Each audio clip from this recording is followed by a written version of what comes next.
thème, c'est un peuple motivé pour une vie sacrificielle. Que le Seigneur nous considère, il a de la compassion pour nous. Qu'est-ce qu'il a fait? Il a donné son fils Jésus-Christ. Il a accepté de faire quoi?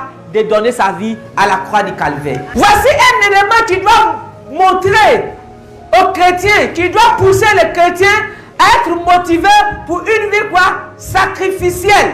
L'acte que Jésus-Christ a posé était un très fort. Le sacrifice que Jésus-Christ a fait sur la croix est un sacrifice que je ne vois pas qui peut faire cela dans ce monde. Il a fait cela pour que tu sois sauvé du péché, pour que tu sois sauvé de tous les maux de ce monde. Et chacun d'entre nous parle quoi? De la souffrance actuelle. Quand tu entends la chanson qui est la mode maintenant, c'est rien ne bouge, rien ne bouge, rien ne bouge. Vu ce que le Seigneur a fait et continue de faire pour nous, il paye le prix pour nous. Tu penses que ce n'est pas ta force, tu penses que ce n'est pas ton argent, pas ton pouvoir, que tu arrives à manger, que tu arrives à être ce que tu es, ce que tu fais. Non, c'est par pure grâce de Dieu. Ça dépend de ce que Christ a fait pour toi sur la croix. Il dit, il a porté sur lui toutes nos souffrances. Il a porté sur lui toutes nos douleurs.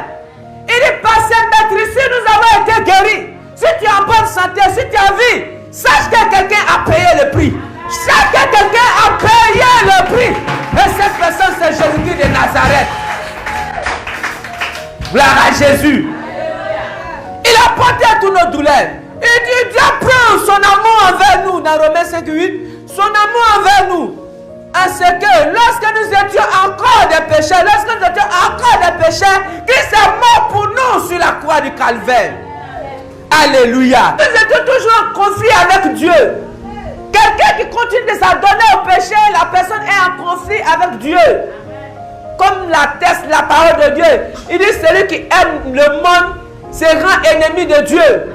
Donc vous voyez un peu dans nos actes, dans nos comportements, on voit qu'il y a certaines personnes qui continuent d'aimer le monde plus que Dieu.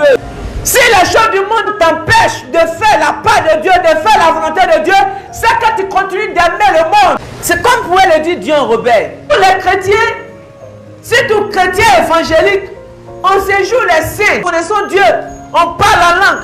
Mais regardons nos manières de nous habiller. On s'habille comme des prostituées. On dit qu'on connaît le vrai Dieu. On adore le vrai Dieu dans le Saint-Esprit. Tu ne vas jamais voir un chrétien fermer son magasin pour aller adorer Dieu avant d'aller ouvrir son magasin. Voici, c'est un signe de sacrifice. J'accepte de perdre 20 clients à cause de mon Dieu. Ça ne me dit rien. Mais est-ce que le chrétien peut accepter de perdre des clients pour aller adorer son Dieu? Point d'interrogation. Pourtant, si tu exerces ce travail, ce métier, c'est notre Dieu qui a fait le sacrifice afin que tu aies la vie. Le Seigneur nous a délivrés par son sang sur la croix du calvaire. Si nous vivons par le temps de la grâce, c'est Jésus-Christ qui l'a fait. Il s'est sacrifié pour qu'il y ait la grâce. Avant, il n'y avait pas de grâce. Dent pour dent, œil pour œil. Jésus est venu, il dit, je viens avec la grâce. Vous pouvez manger n'importe quel moment que vous voulez. Vous pouvez m'adorer, venir m'adorer après, allez-y au travail, allez-y au marché. Mais malgré ça, on a des raisonnements. Je continue. Christ est mort à la croix afin de nous libérer de toute malédiction du péché. La malédiction du péché a engendré quoi? La souffrance. A engendré quoi? La maladie. Vous voyez, nous vivons une vie bizarre. À plus de confiance. Tu ne sais pas sur qui tu peux compter. Pas d'amitié sincère. Le monde même là, on ne doit plus parler du monde. Parce qu'on sait que le monde est ce qu'il est.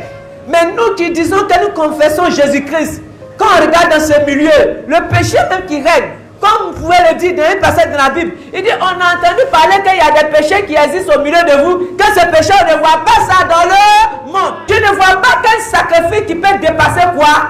Le sacrifice quoi? De Jésus-Christ de Nazareth. Quand tu offres quelque chose à quelqu'un, toi, tu n'as plus de pouvoir de priorité sur la chose. Si je prends ma Bible, j'ai dit, maman Bintou, je t'offre ma Bible. Une fois que tu possèdes cette Bible, est-ce que je pourrais avoir le commandement sur cette Bible-là encore? Mais c'est elle. Elle peut exploiter cette Bible comme elle veut.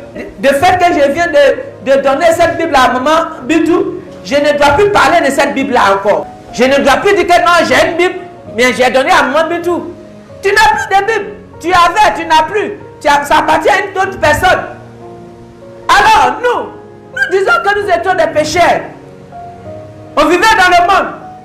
On marchait comme on voulait, selon le modèle du monde.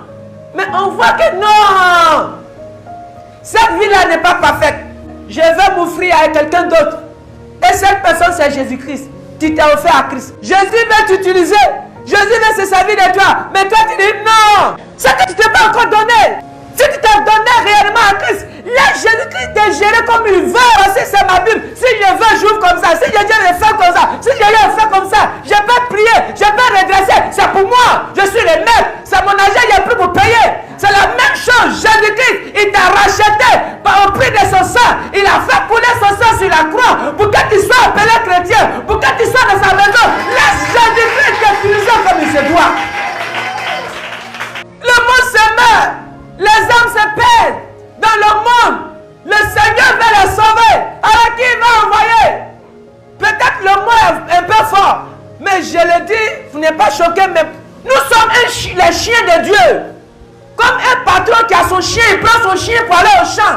Il court derrière les rats, il court derrière les agoutis. Nous sommes les chiens de Jésus-Christ. On doit laisser Jésus-Christ nous amener au champ pour qu'on puisse attraper les animaux pour lui. Mais pourquoi Jésus ne peut pas nous envoyer un chien qui mange, qui refuse d'attraper les animaux pour son maître? Tu penses que son maître sera content de lui? Mais un bon chien, son maître est fier de lui. À chaque fois, il va au chien, il appelle. Milo, on s'en va. Quand il va attraper les animaux, toujours il va manger quoi? Des os. Bien aimé, regarde, quand tu travailles bien pour le maître, toi aussi tu bénéficies. Alléluia. Quand tu fais un bon travail, c'est toi qui bénéficies. Un animal, un chien qui peut croquer toujours les os, c'est que toujours il va attraper rat. Nous, on veut la bénédiction, on veut la gloire de Dieu, on veut la bonne chose, mais on refuse de satisfaire Jésus-Christ. Si Jésus-Christ n'est pas satisfait, comment est-ce que nous aussi on va bénéficier de la grâce de Dieu? Nous devons satisfaire Jésus-Christ de Nazareth. J'ai pris de façon terre à terre pour que vous puissiez bien comprendre. Le chrétien se comporte devant Dieu parce qu'il se voit trop utile. Depuis Jésus dit que je ne vous appelle plus quoi mes serviteurs, mais je vous appelle mes amis. Jésus a tout gâté. Ah, mais je suis un ami de Jésus. Je suis un ami de Dieu. On va se comparer maintenant à Jésus. Mais je vais te dire, tu n'es pas camarade de Jésus. Tu es son esclave. C'est le monde même que Jésus doit attribuer pour nous, doit nous donner. Parce que l'homme est trop orgueilleux.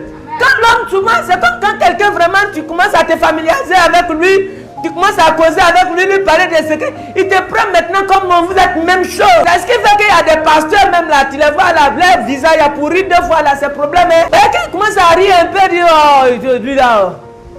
Nous avons un Dieu gentil, un Dieu rempli d'amour pour nous, de considération. Mais pourquoi est-ce que nous agissons de la sorte? Ma vie t'appartient. Ma vie t'appartient. Fais-en ce que tu veux, Seigneur.